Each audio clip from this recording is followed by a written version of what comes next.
K-pop fan တယောက်ဖြစ်နေပြီးတော့ First Generation က Rise အဖွဲ့ကိုမတီးထားဘူးဆိုရင်တော့ခက်နောက်ကျနေပြီလို့ပြောရမှာပါခင်ဗျာ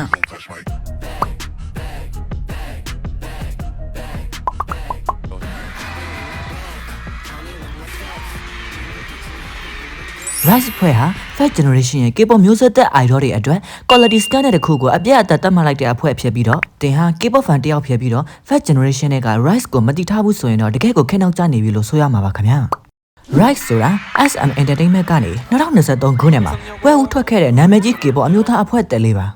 ဟုတ်ပါတယ်ခင်ဗျာ SM ရဲ့လက်အောက်ခံအဖွဲ့ဖြစ်တာကြောင့်အရေးချင်းပိုင်းမှာတော့ပြောစရာမလိုအောင်စံတော့မြင့်ပါတယ်နော်အရင်ဆုံးပြောချင်တာကတော့သူတို့ရဲ့ visual ပါ Rise ရဲ့ visual ကအခြားအဖွဲ့တွေနဲ့မတူပဲအရန်ကုန်မှာ clean ဖြစ်ပြီးတော့ standard ရှိပါတယ်ခင်ဗျပြောပြရမယ်ဆိုရင်အဖွဲ့ဝင်1ပဲဟာဆိုရင်90ခုနှစ်ကမင်းသားတွေလိုမျိုး Face of the Generation လို့တောင်မှပဲအပြောများကြတဲ့အထိပါခင်ဗျ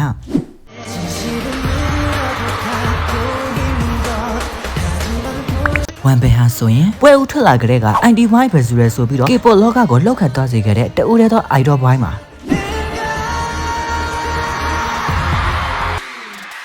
ဒါပြီး Rise အဖွဲ့ရဲ့နောက်ထပ်ပဲဆိုတဲ့ icon တစ်ပါးကတော့ဆောင်းချမ်းပဲဖြစ်ပါတယ်ခင်ဗျ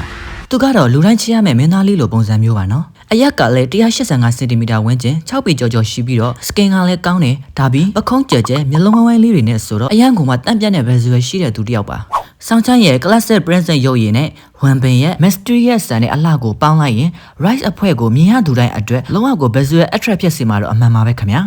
သူတို့ဟာရုပ်ချောရုံပဲလားဆိုရင်လည်းမဟုတ်ပါဘူး music ပိုင်းမှာဆိုရင်လည်း emotional pop ဆိုတဲ့ concept အသက်နဲ့လာပြီးတော့သူတို့ရဲ့ပွဲဥထွက်တဲ့ချင်းဖြစ်တဲ့ Get It Guitar ကိုပဲကြည့်လိုက်ပါဒီပွဲဥထွက်တဲ့ချင်းတွေပဲအောင်မြင်မှုစံချိန်တွေကိုအပြတ်အသတ်ချိုးခဲ့တာပါခင်ဗျာ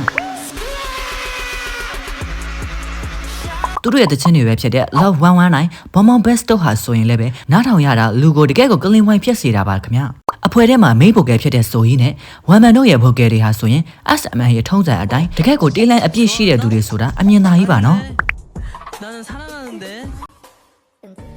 သူတို့ဖွဲ့ဟာအရေးချင်းပိုင်းမှာဆိုရင်လည်းပဲ SM ရဲ့ထုံးစံအတိုင်းလုံးဝကိုအာမနာစတန်မှာရှူတရိုရဲ့ dance တွေဆိုဟီရဲ့ live vocal တွေက First Generation မှာတကယ်ကို standard တစ်ခုဖြစ်နေခဲ့တာပါ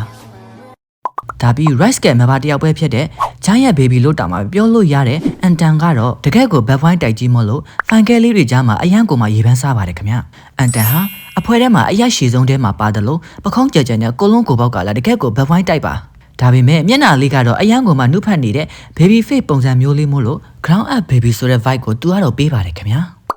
သူကအစိုးရမဖြစ်ခင်ကရေကူးသမားတယောက်လည်းဖြစ်ခဲ့တာကြောင့်သူ့ရဲ့ physical ကတခြားသူတွေတက်ပို့ပြီးတော့ကြက်ခံတောင်းတဲ့ stand နဲ့ရှိနေတာပါသူ့ရဲ့ fashion နဲ့အနေထိုင်ပုံကအရန်ကိုမှချေးဖြတ်ပြီးတော့အခုခေတ် generation Z တွေအရန်ကြိုက်တဲ့ vibrant material ပုံစံမျိုးလေးပါနော်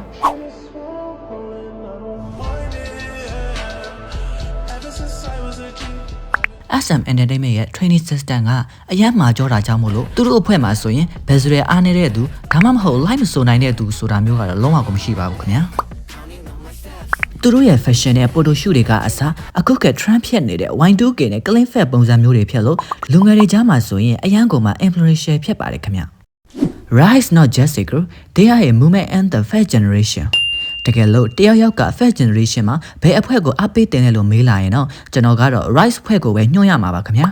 သူတို့က idol ဆိုတာတဲ့ artist ဆန်တဲ့ဘိုင်မျိုးကိုပို့ပေးနိုင်လို့ပါခင်ဗျာ